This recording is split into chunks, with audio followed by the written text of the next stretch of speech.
नमस्कार सांग माने मोर चैनल कुक विथ सरिता को स्वागत। आज मु आपण मानक पई नेकी आसीची गोटे डिफरेंट रेसिपी जहाहेला पुर दिया गोटा कलरा भजा। जो माने कलरा खाइबा पई पसंद करंती नै ए रेसिपी खाइबा परे से माने मध्य कलरा खाइबा को पसंद करिवे। तेबे चलंतु आज रो रेसिपी स्टार्ट करबा। एठी मु कलरा नीची 5टा मीडियम साइज रो कलरा। तार प्रथमे दुई पट साइड रो मुंडो काटी नउची।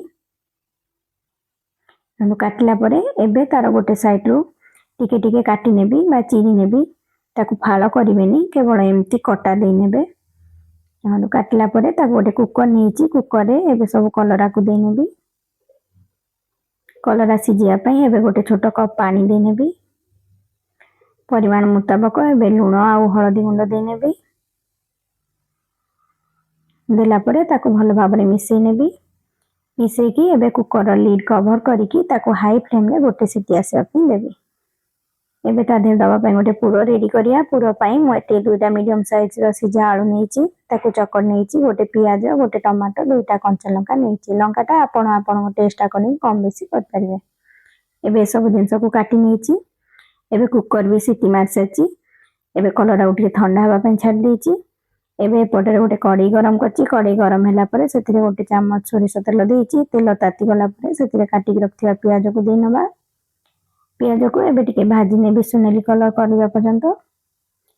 से समय रे कलरा जो सिजी साची तार मंजीटा काढी नेबी। पियाज भाजी जाइची।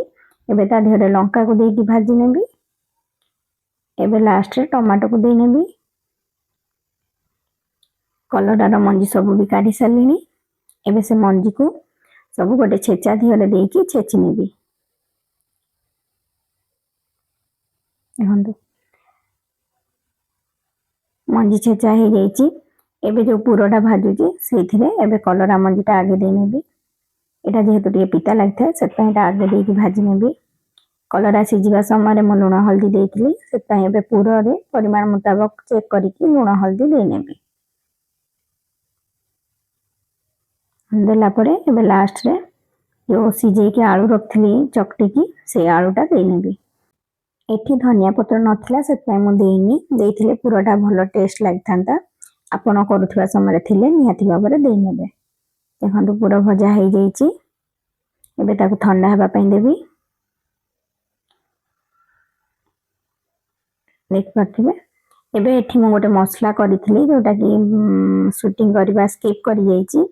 मु कहि रखुची मु एथिरे गोटे बड़ चम्मच धला सोरिष देइथिली 5-6 पाखुडा रसुण आ आधा चम्मच जीरा देकी ता ग्राइंडिंग कर नेथिली।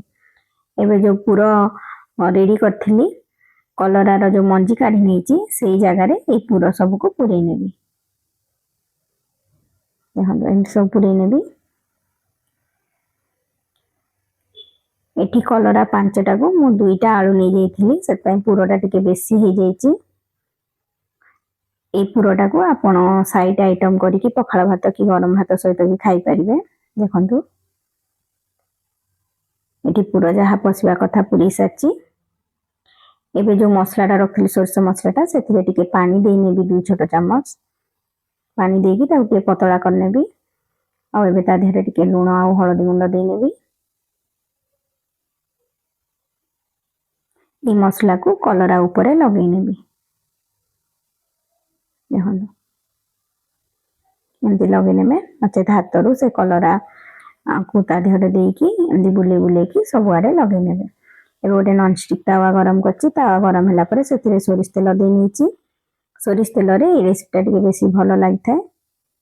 देखंतु तापरे तेल तातीबा परे से कलरा सब को तावा रे देई नेबी। बेटी तावा रे करची आपण चाहिले कड़े रे भी कर परिबे। आ ए रेसिपी रे बहुत कम तेल भल लागि थाए। फ्लेम सब बेले लो टू मीडियम रखिबे।